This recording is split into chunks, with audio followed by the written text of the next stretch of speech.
মুর্শিদাবাদের সীমান্তবর্তী হিন্দুদের সুরক্ষায় অস্ত্র রাখার অনুমতি দেওয়া হোক। কে বললেন এই কথা? বিস্ফোরক দাবি শুভেন্দু অধিকারীর।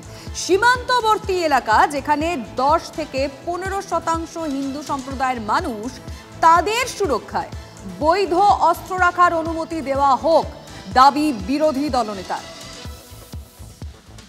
বিএসএফ সিআরপিএফ পার্মানেন্ট থাকে না। বিএসএফটা বর্ডার এলাকা, কিন্তু সিআরপিএফ বিএসএফ যেটা general law and order duty করছে, আজকেও এক্সটেন্স করেছে। আমি কোর্টের কাছে কৃতজ্ঞ। আপনাকে বলি, পার্মানেন্ট থাকবে না।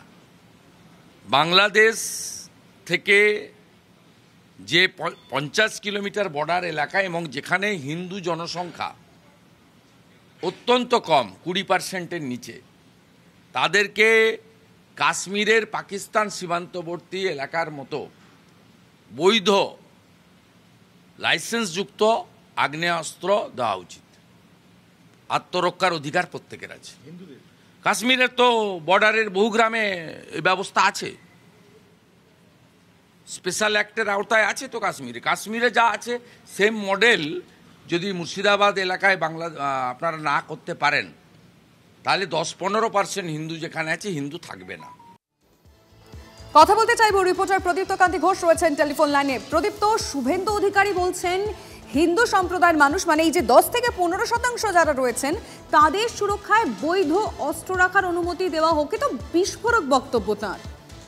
একেবারেই তাই। তার কারণ এই যে সীমান্তবর্তী যে এলাকা, শুভেন্দু বাবুদের বারংবার দাবি যে সীমান্তবর্তী এলাকায় ক্রমশ মুসলিম সম্প্রদায়ের প্রভাব বাড়ছে এবং হিন্দুদের প্রভাব সেখানে কমছে। তারা ক্রমশ দেখা যাচ্ছে যে এলাকা ছেড়ে চলে আসছেন। ফলে কাশ্মীরেও একসময় এই ধরনের ভূমিকা দেখা গিয়েছিল এবং তিনি বলছেন যে এটা বিশেষ এলাকার জন্যই প্রয়োজন রয়েছে এবং সে কারণে কাশ্মীরের মতোই এখানের যে এখানের যে জেলাগুলো রয়েছে, এই সীমান্তবর্তী এলাকা যেমন মুর্শিদাবাদ, মালদা, সেই সমস্ত জেলায় প্রয়োজন রয়েছে যে হিন্দুদের হাতে বৈধ অস্ত্র, বৈধ আগ্নেয়াস্ত্র দেওয়া হোক। অন্তত শুভেন্দু অধিকারী সেই দাবি করছেন। এবং আলিমা, তুমি জানোই গোটা পর্বে কিন্তু বারংবার বিজেপি নেতৃত্বের তরফ থেকে এই মুর্শিদাবাদের ঘটনার সঙ্গে কাশ্মীরের বিভিন্ন অংশের কথা তুলে ধরা হয়েছে। ফলে সেই কাশ্মীরের প্রসঙ্গ টেনেই শুভেন্দু অধিকারী এই ধরনের দাবি করেছেন এবং তার মতে যে বারংবার এই ঘটছাড়ারা দাবি করছেন কেন্দ্রীয় বাহিনী ওই এলাকায় থাকুক। তার কারণ পুলিশের সামনেই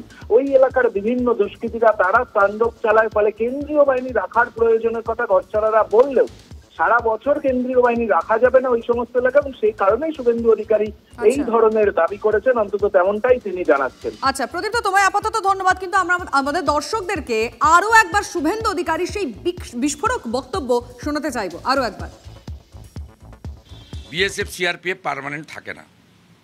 বিএসএফটা বর্ডার এলাকা, কিন্তু সিআরপিএফ বিএসএফ যেটা general law and order duty করছে, আজকেও এক্সটেন্স করেছে। আমি কোর্টের কাছে কৃতজ্ঞ। আপনাকে বলি, পার্মানেন্ট থাকবে না। বাংলাদেশ থেকে যে 50 কিলোমিটার বর্ডার এলাকা এবং যেখানে হিন্দু জনসংখ্যা অত্যন্ত কম, 20%-এর নিচে, তাদেরকে কাশ্মীরের পাকিস্তান সীমান্তবর্তী এলাকার মতো বৈধ লাইসেন্সযুক্ত আগ্নেয়াস্ত্র দেওয়া উচিত। আত্মরক্ষার অধিকার প্রত্যেকের আছে।